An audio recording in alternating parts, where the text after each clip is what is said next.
Brian, why do you think you should be paying more tax? Because I feel I would like to live in a pleasant, comfortable society. And to do that, that means you have to reduce the number of poor people. I don't like the thought that half of the population are struggling. And I don't think there's any need that they should be struggling.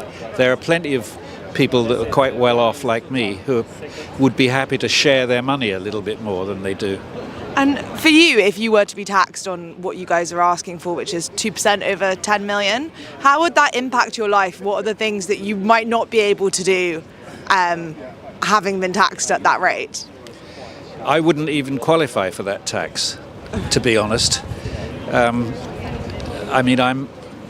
I might just qualify, but you realise it's 2% on the money that you earn over 10 million. Yeah. So you've got 10 million before you start paying it. And I think it's so modest.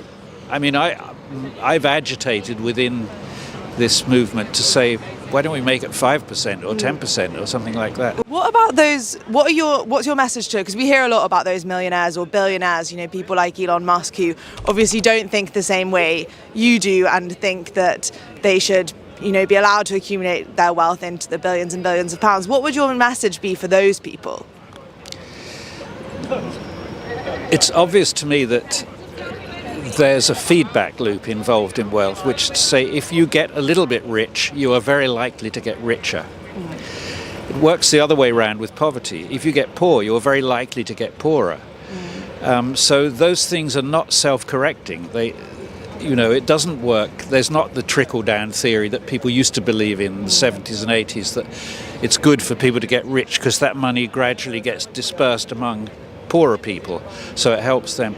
But that isn't what happens. The rich accumulate more and more wealth. It doesn't trickle down to anybody. It trickles up, actually. And Labour have obviously been very, very reluctant to speak about a wealth tax because they say that it might drive wealth creators or business people out of the country. Do you agree with that assessment?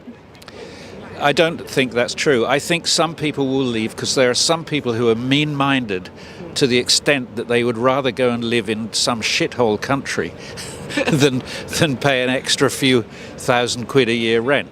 So there are those people. Frankly, I'd be bloody pleased if they fucked off and went and lived there.